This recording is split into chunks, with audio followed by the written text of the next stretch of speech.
Reserve bank of India के x deputy governor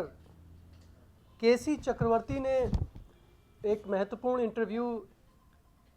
एक national daily को दिया है, जिसमें उन्होंने कहा है कि इस तरीके के प्रस्ताव को पहले आरबीआई ने नामंजूर कर दिया था और उसकी उन्होंने वजह बताई है। पहली वजह उन्होंने ये बताई है कि जो ब्लैक मनी है उसकी सूची इनकम टैक्स डिपार्टमेंट के पास,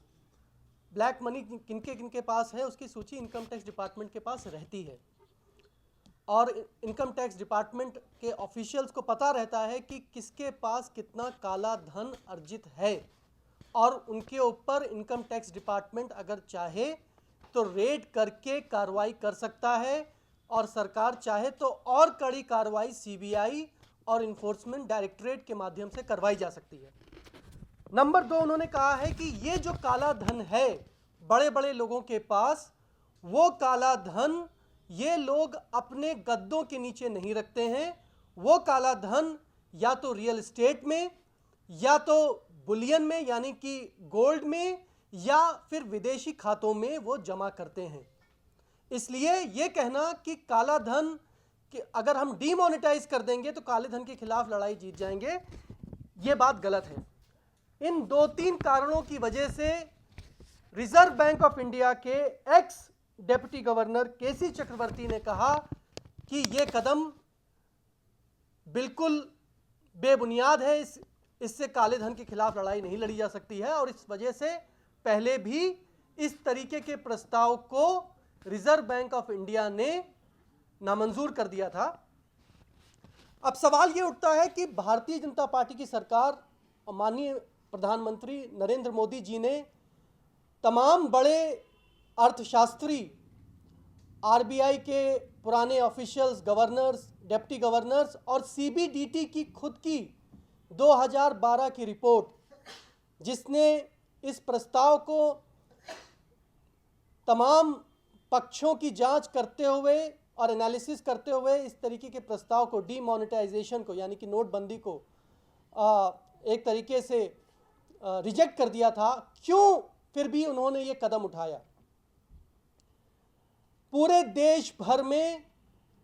आप किसी भी जिले में चले जाएं, किसी शहर में चले जाएं, हर जगह ये खबर आम है कि भारतीय जनता पार्टी के नेता अपनी रकम काले से सफेद कर रहे हैं। बैंकों में पैसे आते हैं लेकिन वो पैसे पहले कुछ घंटों में ही खत्म हो जाते हैं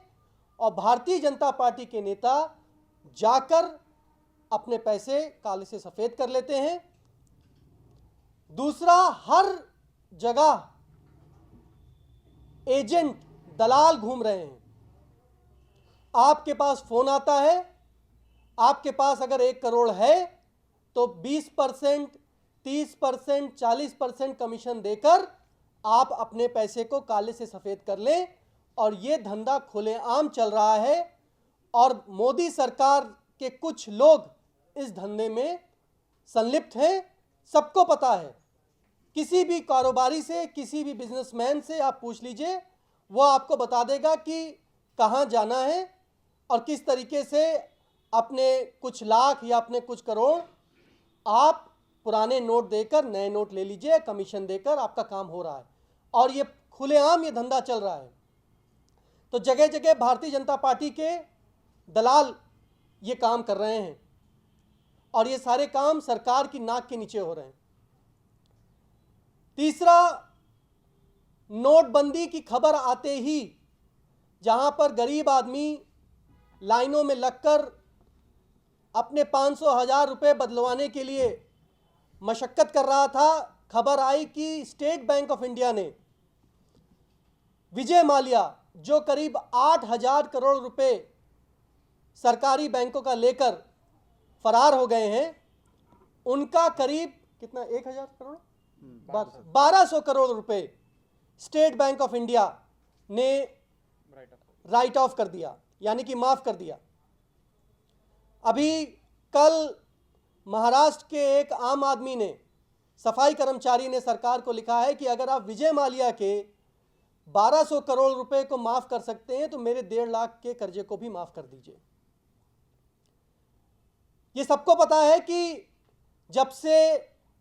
मोदी सरकार बनी है तब से बड़े बड़े पूंजीपतियों ने सरकारी बैंकों का पैसा लेकर उस पर ब्याज चुकाना तो बहुत दूर की बात है, मूल भी देना बंद कर दिया। करीब करीब 10 लाख करोड़ रुपए हमारी और आपकी गाढ़ी कमाई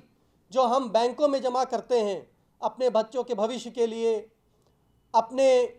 बेटी की शादी के लिए, अपने बच्चों की पढ़ाई के लिए, उसको बड़े बड़े उद्योगपति ले चुके हैं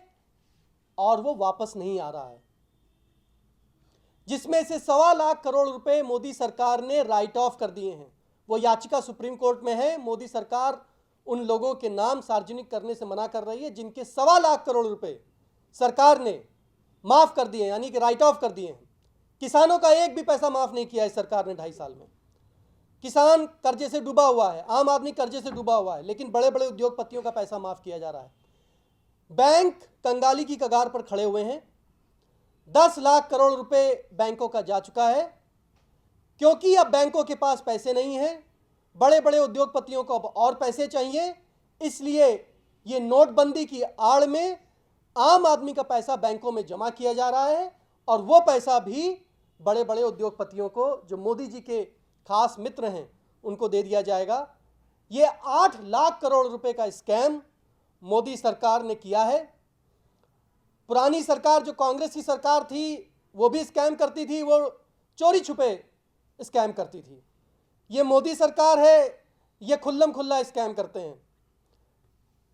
और